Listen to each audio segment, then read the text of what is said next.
amigos, estamos iniciando mais um programa Esclarecimentos Oportunos.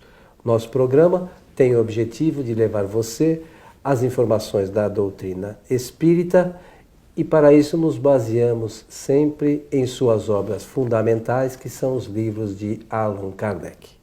Conosco, como sempre, nosso amigo Milton Felipe. Tudo certo, Milton? Tudo certo, obrigado. Estamos aqui a postos para mais um trabalho ao seu lado. E pela oportunidade, desejar que os bons espíritos nos ajudem sempre. Seu Milton, recebemos aqui uma solicitação que é do livro A Gênese de Allan Kardec, capítulo 18, a geração nova. Então diz a pessoa: as notícias sobre os acontecimentos do planeta mostram um panorama de violência, crimes e coisas muito tristes. Quando reinará a felicidade na Terra? Então, como eu disse, está relacionado aos nossos amigos, né, com o livro A Gênese, no seu capítulo 18. E você lembrou muito bem. É um capítulo, o último capítulo do livro escrito por Allan Kardec e que foi publicado em 1868, no dia 5 de janeiro. 1868. Você vê, a gente se preocupa em janeiro ficar de férias, vamos esperar o carnaval. Kardec publicando dia 5 de janeiro. Mas acontece que a vida não para e existe muita gente que trabalha em todos os tempos, né? Mesmo nas férias trabalha bastante. As donas de casa que não param, né? Não param. Bem, realmente esse é um tema saboroso de nós apreciarmos, porque mostra o questionamento pela observação das pessoas. A pessoa cita aí violência, crimes, né? E tristeza. Mas essa é a condição que reúne o geral do nosso planeta em termos de coletividade. Isso é resultado. É efeito, é consequência. Tá? Sendo efeito, tem suas causas, né? E nós precisamos nos ligar, interpretar as causas para criar novos efeitos, melhores se nós quisermos. É resultado do que a maioria dos espíritos que residem em nosso planeta desejam. É resultado. Nós não podemos achar que isso é obra de Deus, porque não é. É a obra do homem. O homem tem o livre-arbítrio e pode modificar o seu futuro quando quiser, o seu presente e o seu futuro quando quiser. Então, isso é a primeira coisa que precisa ser dita aqui no nosso programa. Deus não quer que isso aconteça. São os homens que querem que isso aconteça. Não tem nada a ver com Deus. Deus é bondade infinita. Se nós nos ligarmos à interpretação desses estudos filosóficos dos atributos de Deus, nós vamos notar que isso está na contraposição a todos esses atributos. Então, o que precisamos é pensar assim: Jesus de Nazaré, nosso mestre por excelência, é o único título que ele aceitou, o de mestre. Não aceitou mais nenhum outro. Então, Jesus de Nazaré, ele demonstrou, apontou qual é a causa de todos os males e de todos os sofrimentos humanos. Eu sei que todos já sabem disso, mas eu vou falar porque faz parte do nosso estudo e precisamos repetir isso. Eu até peço às pessoas que falem disso, por favor. Jesus mostrou qual é a causa de todos os males e de todos os sofrimentos humanos. Sabem qual é? É o egoísmo humano. O egoísmo dispara todos os outros setores, como do ciúme, da inveja, né? Do orgulho, da raiva, do ódio, dos sentimentos mais, das paixões que o homem tem. Tudo os demais é produto do egoísmo. Egoísmo vem de ego. Ismo é o movimento em que o espírito deseja tudo para si e nada ou quase nada para os demais. Então, enquanto gerar esse sentimento, essa forma de pensar no planeta, nós teremos ainda violência, crimes, tristezas em abundância. Se eu posso usar uma palavra antiga aqui. O volume é muito grande ainda do egoísmo. E nós temos que repensar na matéria, porque, meus amigos, meus irmãos, algumas personalidades que passaram aqui pelo nosso planeta podem nos ensinar muito. Eu já citei Jesus como maior, é o mestre, não é? Mas eu posso lembrar de Mahatma Gandhi. Mahatma Gandhi demonstrava nas suas palestras e escreveu sobre essa matéria que tudo que nós detemos em nossa casa, detemos e não usamos, estamos furtando de quem precisa. Esse é um axioma para a nossa vida, que nós temos que levar em frente, saber que nós temos mais coisas do que precisamos para viver, porque não é difícil viver. Aliás, existe um livrinho do nosso irmão Alquinder de Oliveira, companheiro de doutrina, dizendo que viver é fácil, nós é que complicamos. E é verdade, né? Então a vida em si, ela é fácil, não tem nada de difícil, mas nós queremos realmente complicá-la através desse comportamento egoístico, de ter mais coisas do que precisamos. E isso dificulta um pouco, desestabiliza, conforme diz o Herculano Pires, a economia do planeta. Economia no sentido geral de tudo quanto é material e que está a nosso favor. Então precisamos pensar de corrigir essa disfunção através de um novo procedimento.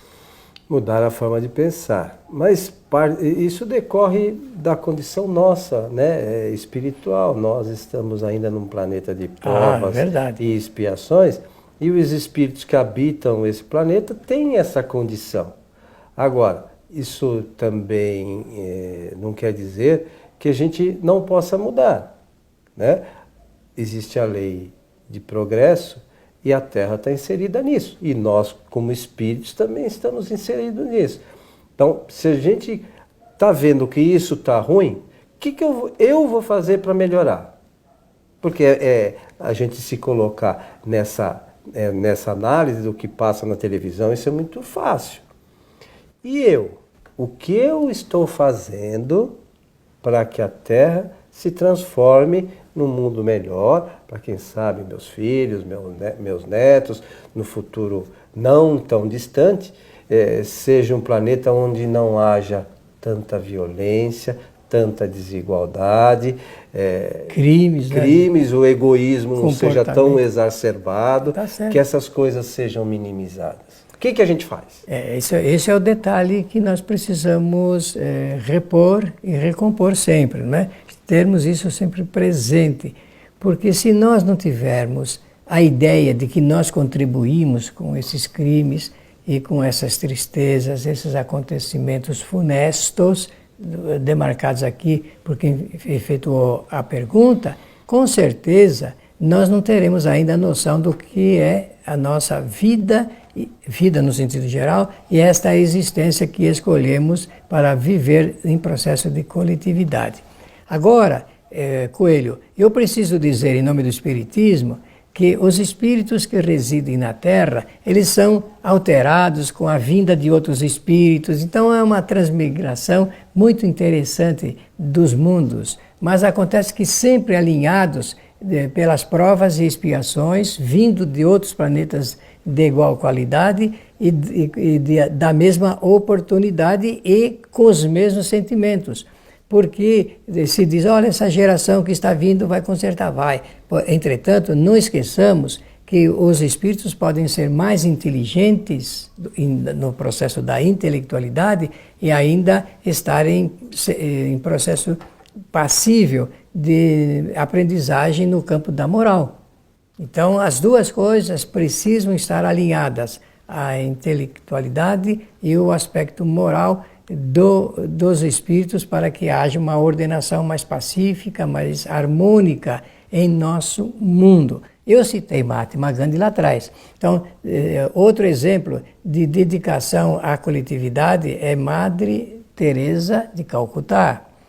a Irmã Dulce aqui no Brasil, o Chico Xavier, com todo o trabalho de benemerência, trabalho social grandioso que ele realizava e que deixou aí uma marca indelével.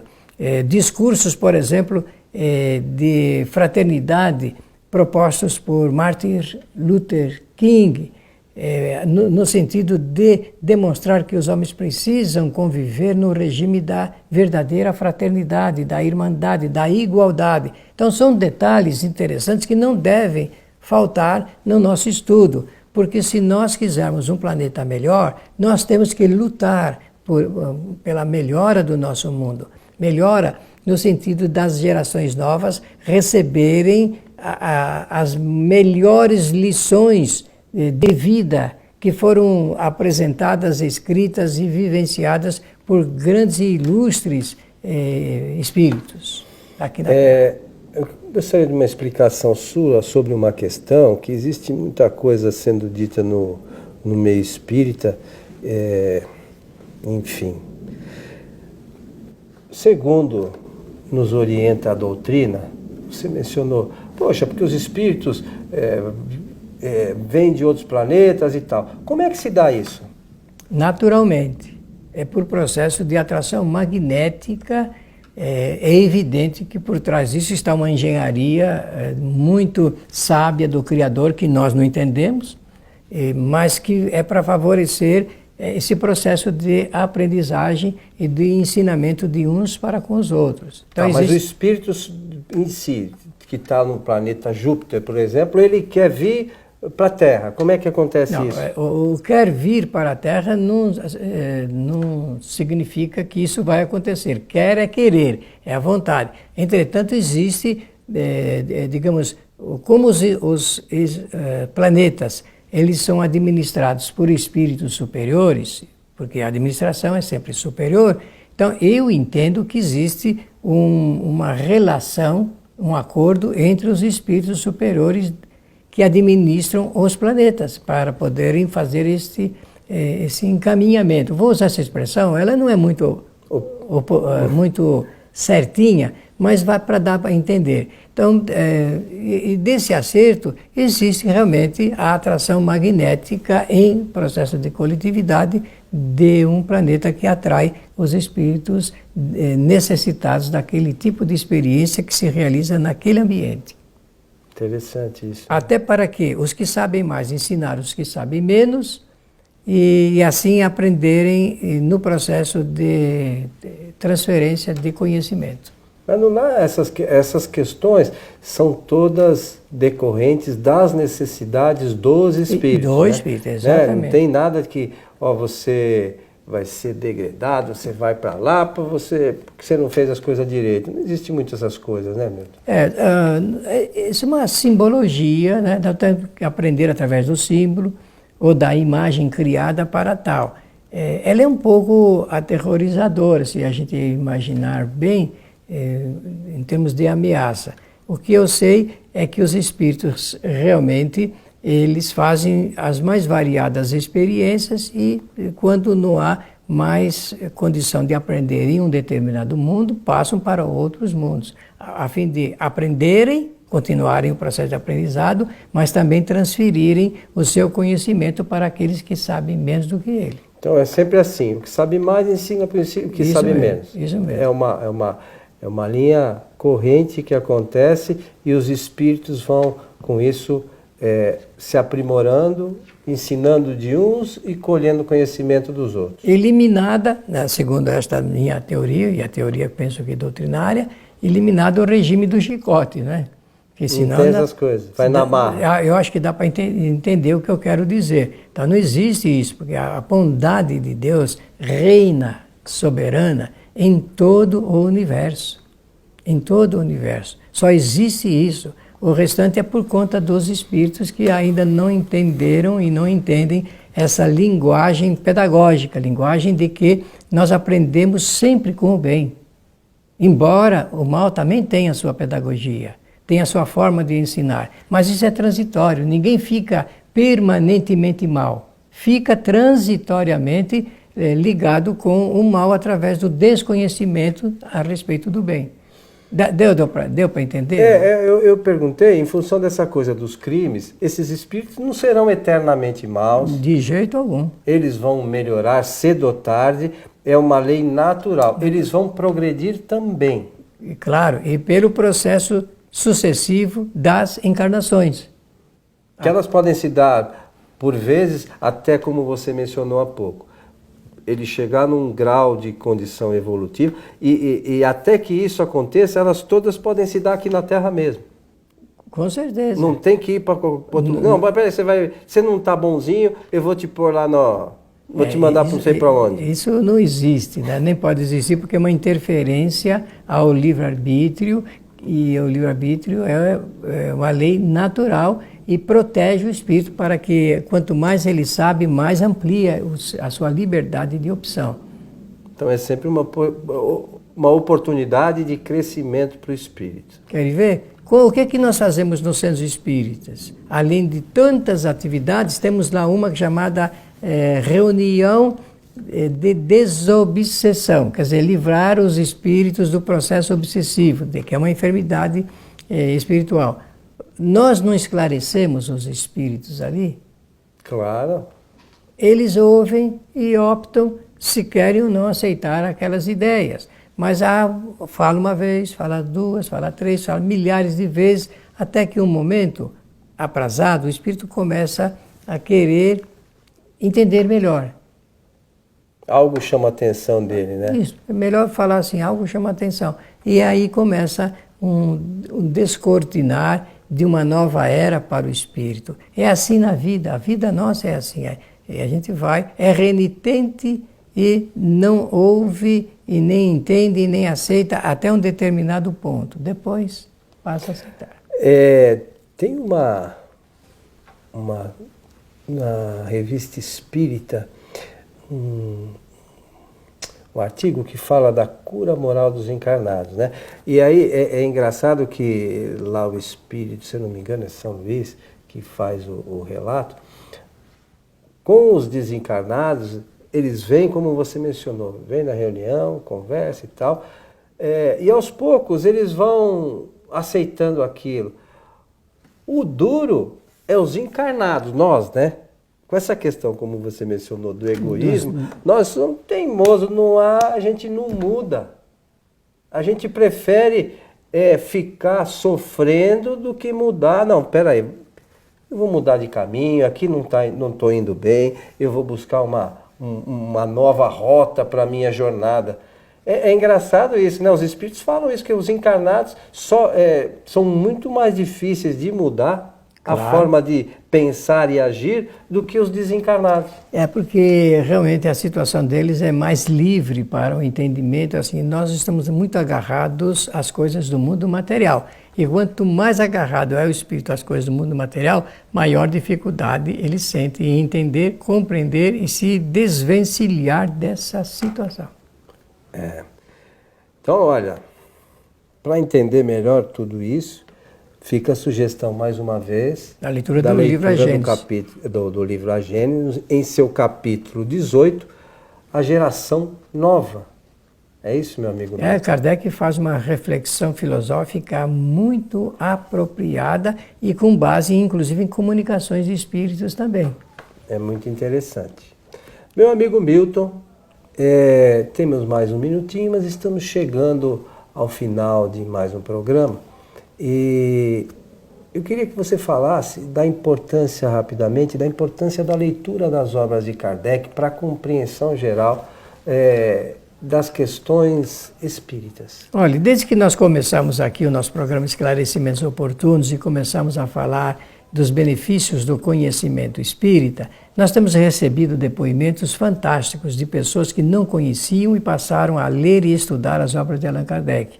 Muitas, inclusive, mostrando um certo grau de dificuldade, porque tudo depende da cultura, origem da pessoa, mas pouco a pouco a pessoa vai compreendendo. A grande maioria fica gratificada por ler e entender o que está ali contido na exposição feita por Kardec com base nas orientações dos espíritos superiores. Então isso tudo compõe uma doutrina nova que vai pouco a pouco iluminando a consciência humana através dessa projeção de uma nova luz do conhecimento. Muito bom, Sr. Milton, é isso aí. Então, nós queríamos aproveitar mais uma vez e convidar os nossos amigos para assistirem às palestras da nossa Casa Espírita ao vivo pela internet, às sextas-feiras, a partir das 19h30, no site tvfraternidade.com.br. Todos aqueles que quiserem assistir a palestra é gratuito, vai num site, você só precisa se cadastrar, também é gratuito o cadastro, e é só a primeira vez. Depois da primeira vez você assiste todas as palestras, quantas quiser. E essas palestras depois são todas postadas no site kardec.tv. Você pode indicar, assistir novamente se gostou, enfim. Então fica a sugestão aí para você ampliar os seus conhecimentos da doutrina. A todos o nosso abraço e esperamos encontrá-los em nosso próximo programa. Até lá.